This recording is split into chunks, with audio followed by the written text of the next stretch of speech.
Before we do start this video, I do want to speak about our sponsor for today, and that is going to be the OneFootball app. If you want to find out what is currently going on in the World Cup when it comes to Argentina, for example, Brazil, Germany, Spain, France, any of those national teams, you can find all of that information, all of the formations, the tactics, and everything regarding that specific game or that team that you do want to follow. It is going to be found in the OneFootball app. If you do want to download the OneFootball app, you can. So there is going to be a link down below that'll take you straight to the App Store. You download the OneFootball app, you said exactly who and what you do want to follow, and then you'll be set and done from there. It's a very easy process. You will be notified immediately and live on your phone, and it is for free. And I hope you guys do enjoy it. And even without the World Cup going on, let's say for example the World Cup is over and you still have the OneFootball app, you can still follow your favorite clubs. So maybe it could be FC Barcelona, Real Madrid, Manchester City, Liverpool, or whatever football club you do want to follow. Again, the OneFootball app will be there to cover for you 100% of the time. You guys will not be disappointed.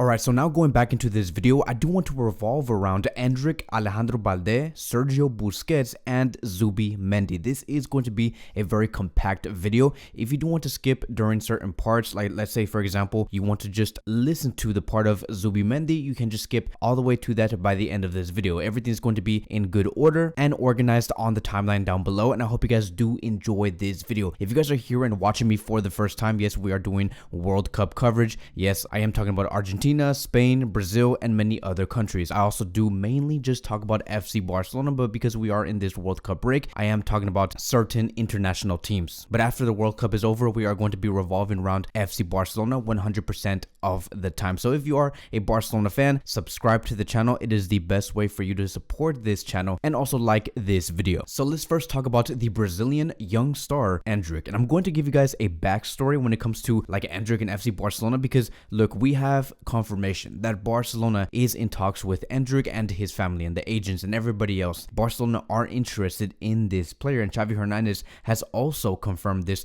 to ESPN, and he has said this, and I quote, "We have been talking with Endrick's father and also with the player. I explained them the project. We do want talents like him. He's the kind of player we need, and I hope he joins us here. It's up to him to decide." So like I've said, this is confirming that Barcelona are very interested in Endrick. We look at Barcelona today. They have Lewandowski, but he is 34 years old. We have to think about who is going to be our next number 9 within these next 2 or 3 years. It's a very important conversation because we need to build for the future. We need to have a team set and ready by 2025. And Barcelona do see Endrick as part of that image to play alongside Ansu Fati and also another player like Yamal, a Barcelona Academy star. And you look at the type of player that Endrick is someone who can create his own goal scoring opportunities. He does not necessarily need players with him to create a goal due to his power, due to his ability to dribble and always be very comfortable in 1v3 or 1v4 situations on the field. He's very Brazilian Ronaldo-like. Also like Luis Suarez, someone who can just pull out a rabbit out of the hat and say, this is what we're doing. And that's very important because sometimes Barcelona is in situations within the season where they cannot find that goal. They cannot build and go through a very low block type of defense. And sometimes a player like Endrick is exactly what you need. Now here's where it does get very complicated, because when you have so much star power, when a player like Endrick, who is only 18, 17 years old,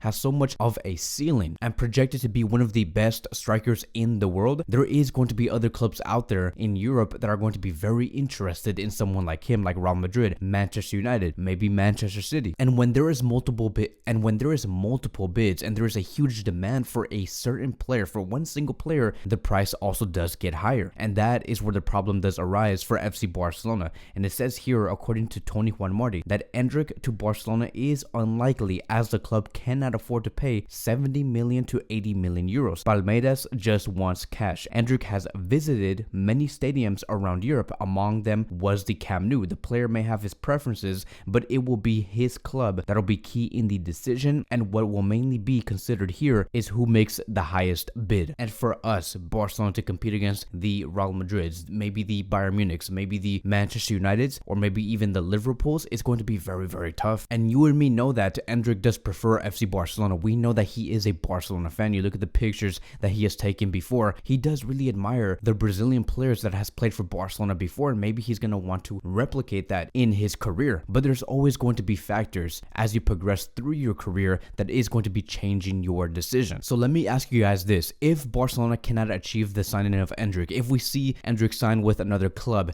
next year in the summer of 2023, who do you think Barcelona should be going for to replace Lewandowski in about 2 years? Now let's move on towards Alejandro Balde. It does say here, and it has been confirmed by Fabrizio Romano, who has stated this, and I quote, Barcelona proposal to Alejandro Balde for a new contract will be a 5-year deal with a increased salary, and his release clause is going to be around 1 billion euros, just like Xavi, just like Pedri, just like Koundé, just like Ferran Torres, and many more. So this is the right move. You and me know this. We know that Alejandro Balde should be at Barcelona for many years. Alejandro Balde has also been performing very solid at the World Cup so far. At the time that I am recording this video, we do have about 2 hours left until we get to that point where Germany and Spain do play. Maybe Alejandro Balde, by the time I do upload this video, does have an amazing performance against Germany. We'll see. And maybe I hope and I pray that Alejandro Balde scores a goal, provides an assist against Germany, because that's only going to up his value and also, especially most importantly, up his confidence on the pitch and become one of the best left backs in the world, which is something very ideal and what Barcelona does want. So extending Balde's contract is only going to secure us in the future. We're going to be saving so much cash instead of looking for a left back to invest on. And it's crazy to me that Barcelona are going to be able to lock down a left back that we have not seen at Barcelona before. We have seen multiple left backs, but we have never seen a left back that plays like Alejandro Balde, someone who can take on the ball in deep areas and take down about 4 to 5 players and also score goals and provide assists. And it's crazy to me to know that Alejandro Balde is so young that even after 5 years, even after this contract extension that is going to be happening is over, he'll still be only 24 years old. That is around the age that Jordi Alba joined FC Barcelona. I believe it was around 25 or 24 years old. So we'll see if this player does renew. I think that it will 100% happen, and it will be a moment for many Barcelona fans to celebrate. And so now lastly, I do want to speak about Zubimendi and Sergio Busquets, because there has been some confusion. There has been questions about people basically asking me, hey Kevin, what's currently going on with Zubimendi and Sergio Busquets and the future of this position? We have heard Barcelona wanting to bring in Zubimendi or Ruben Neves and taking out Sergio Busquets. And so let me explain some things very clearly within this video, so I hope you guys can understand this and just take this with you. And then when you have this type of context, when you hear news on the media, you'll know what's real and what's not. And let's first talk about what Xavi does want compared to what the sporting staff does want, because there is a split view on the pivot position. And here's what Xavi wants. Xavi wants to see Sergio Busquets renew with FC Barcelona, and he wants to bring in either Zubimendi or Neves and to form a double pivot in some way. He does see Zubimendi or Neves, whoever it may be, join Sergio Busquets in the midfield and play right alongside with him. Looking at Zubimendi and Neves and their price tag, Zubimendi does cost around 60 to 65 million euros, while Neves does cost almost the exact same thing. So it's a very even price tag. So it's very important for Barcelona to get this right, because it is a very huge price tag for either of these two players. And then we look at what Barcelona and the sporting staff does want when it comes to the sporting directors and the technical staff and all of these other people, right? They actually do not want to see Sergio Busquets in the squad, and they want to introduce players like Zubimendi or Neves and basically replace Sergio Busquets and act like a lone pivot. Again, Xavi Hernandez does not really want this. He wants to see Busquets renew and to form some sort of like double pivot with either of these two players. Very split decisions, and stuff like this does like happen within a club. Like things like this is very normal. It's not a bad thing. I'm not trying to be here and explain that there is tensions going on with Xavi Hernandez and the sporting staff. This is very normal, because these are people who like to have conversations about what do